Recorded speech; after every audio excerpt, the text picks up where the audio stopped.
As part of the 2013 Summer Nights Track and Field Series, we're proud to present to you our coaching event demonstration series.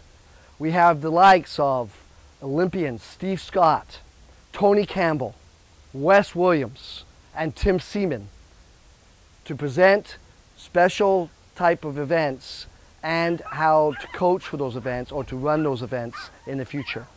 So we hope you join us and check out that series. Thank you very much.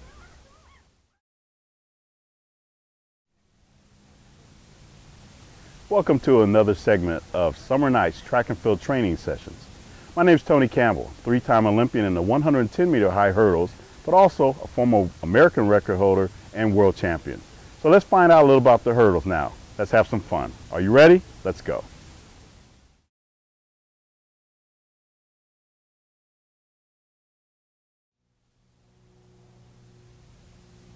The hurdles are probably my most favorite event of all track and field events.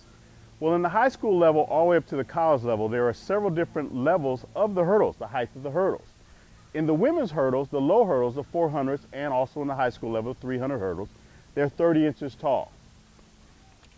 For the 100 hurdles, they're 33 inches tall. For the intermediate hurdles, which are 300 for high school and 400 meters all the way around the track, they're 36 inches tall for the boys. For the boys' high school hurdles, they're 39 inches tall. And of course, what I used to run, 42 inches tall. And you can see me being 6'3", they're quite the obstacle to go over. But for simplicity's sake, and a little bit because I'm a little older, we're going to take them down a little bit today. What I want to show you most importantly is what you need to think about if you're a hurdler. When you're a hurdler, you are actually a person who somebody keeps playing a dirty trick on. You're really just a sprinter that somebody keeps sticking these things in your way.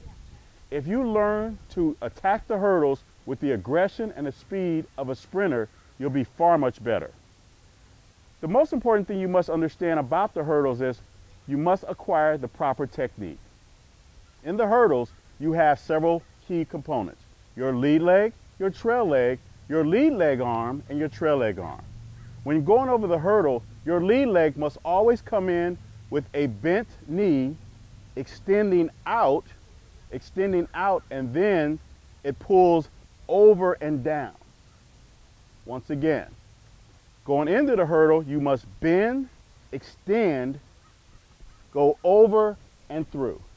Your trail leg, however, must be one of three forms. One form is the death knell of hurdling, but the other two are the most acceptable. Those being what's called a high attack, a low attack, and a sweep. The low attack is what we don't want. When we're talking about trail legs, let me move this around. When we're talking about trail legs, we're talking about the angle of the knee in relationship to the ankle. In this position, this is called a high attack. When we're talking about low attack, we're talking about ankle above the knee. This is the bad one. This is the one you don't want to ever do because it causes too much stress on your hip and on your knee. And it's also very inefficient. The sweeping trail leg you most often see in the 300 and the 400 hurdles, and it's pretty much a neutral trail leg. It's flatter, it's more in on plane with the hurdle and with the knee and the trail leg are about the same distance. So when you're going over the hurdle, again, your lead leg is bent, it attacks, it goes over, and your trail leg follows. Here, there, there. Okay? So I come over in a running motion. Now if you're doing a low attack, you'll see how much stress it causes on your body. If I go over it with a low attack, it causes a lot of stress. In fact, that even hurt me right there. But most importantly, you want to learn proper mechanics if you want to be the best hurdler could be. Now, the last thing we'll say is, what are the arms supposed to do? Well, here's the key. The more aggressive arms you have in hurdling and in sprinting, the better off and the faster you're going to be. Learn the proper arm techniques.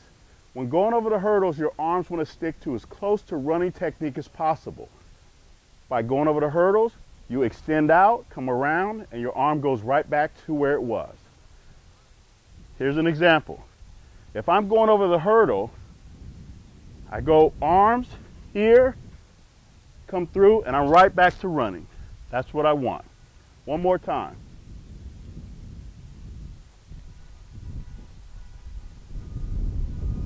Extend out, high attack, arms will go right back to running.